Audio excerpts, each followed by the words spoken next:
എൻ്റെ പൊന്നു മക്കളെ, പുറത്ത് മുട്ട മഴ നടക്കുന്നുണ്ട്. എനിക്കൊരു മൈക്കിൻ്റെ കുറവുള്ളത് കൊണ്ട് തന്നെ മഴയുടെ സൗണ്ട് ഇതിനകത്ത് ഉണ്ടാവാം. ഞാനൊരു 6 മാസമായി കാണും എൻ്റെ ചെടികളൊക്കെ ഒന്ന് റീപ്പോർട്ട് ചെയ്ത് വെച്ചിട്ട്. എന്നാൽ ഒരു മൂട് ചെടിയെങ്കിലും ഒന്ന് റീപ്പോർട്ട് ചെയ്ത് വെക്കാമെന്ന് കരുതി വെളിയിലിറങ്ങിയതാണ് കേട്ടോ. എന്ത് പറയാനാ, ഇത് റീപ്പോർട്ട് ചെയ്യുന്നതൊക്കെ നിങ്ങളെ കാണിക്കുന്നുണ്ട്. പക്ഷേ അങ്ങനെ ഇരുന്നപ്പോഴാണ് എനിക്കൊരു ബുദ്ധി തോന്നിയത്, മേളത്തെ ബാൽക്കണി ഒന്ന് റെഡിയാക്കിയാലോ എന്ന്. പണ്ട് ഇഷ്ടം പോലെ ചെടികളൊക്കെ ഞാൻ ആ ബാൽക്കണിയിൽ വെച്ച് പിടിപ്പിച്ചിരുന്ന നല്ല ഹാങ്ങിങ്ങും നല്ല ഇലച്ചെടികളും ഒക്കെ ആയിട്ട് അടിപൊളിയായിരുന്നു എൻ്റെ ബാൽക്കണി. പിന്നീട് എപ്പോഴോ എനിക്ക് തിരക്കായപ്പോൾ അതൊക്കെ നശിച്ചു പോയി. പിന്നെ ഞാൻ കരുതി ഇനി അവിടേക്കൊരു ഗാർഡനേ വേണ്ട എന്ന്. നമുക്ക് മെയിൻറ്റെയിൻ ചെയ്യാൻ പറ്റത്തില്ലെങ്കിൽ എന്തിനാണ് നമ്മളൊരു ജീവൻ കൊടുത്തിട്ട് പിന്നീട് അതിനെ ഉണക്കിക്കളയുന്നതെന്ന് കരുതി. എനിക്ക് നമ്മൾ ജീവനുള്ള ആളുകളോട് സംസാരിക്കുന്ന അതേപോലെ തന്നെ ഞാൻ എൻ്റെ ചെടികളോടൊക്കെ സംസാരിക്കാറുണ്ട്. എനിക്കൊന്ന് അത്യാവശ്യം ചെടിപ്രാന്തുള്ള എല്ലാവരും അങ്ങനെ ആയിരിക്കും. നമ്മുടെ മക്കളെ കരുതുന്ന പോലെ തന്നെ നമ്മൾ നമ്മുടെ ചെടികളെയും കരുതും. അങ്ങനെ ഈ സാധനമൊക്കെ വെച്ച് കഴിഞ്ഞിട്ട് ഇതൊരു സ്പൈഡർ പ്ലാന്റ് ആണേ.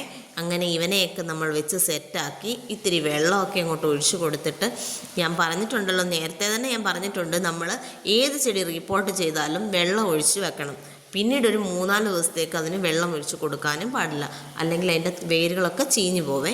അങ്ങനെ നമ്മൾ സ്റ്റെയർ കേസൊക്കെ കയറി അങ്ങനെ മേളിൽ ചെല്ലുമ്പോൾ എൻ്റെ ചട്ടമ്പിക്കുട്ടൻ നവീമോൻ അവിടെ ചാരുകസേരയിൽ അങ്ങനെ കിടപ്പുണ്ടായിരുന്നു.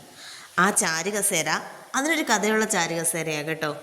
അത് എൻ്റെ പപ്പാച്ചി ഉണ്ടാക്കിയ ചാരുകസേരയാണ്. നമ്മുടെ സ്ക്വയർ ട്യൂബിൽ ചെയ്തേക്കുന്ന, അത് തടിയല്ല കേട്ടോ. അങ്ങനെ ക്ലീനായിട്ട് കിടക്കുന്ന ആ സ്ഥലമാണ് നമ്മൾ എന്താക്കാൻ പോകുന്നത്, ഒരു മിനി ഗാർഡൻ ആക്കാനായിട്ട് പോകുന്നത്. അതിലേക്ക് വേണ്ട കുറച്ച് ചെടികൾ ഞാൻ താഴെ നിന്ന് സെലക്ട് ചെയ്ത് കൊണ്ടുവന്നിട്ടുണ്ട്. ചെടികളൊക്കെ റീപ്പോർട്ട് ചെയ്ത് വെക്കുമ്പോൾ ഞാൻ എപ്പോഴും ചെറിയ ചട്ടിക്കകത്ത് കുറച്ച് ചെടികളൊക്കെ മാറ്റി വെച്ചേക്കാം, എപ്പോഴെങ്കിലും ഇങ്ങനെ ആവശ്യം വരുമല്ലോ എന്ന് വിചാരിച്ച്.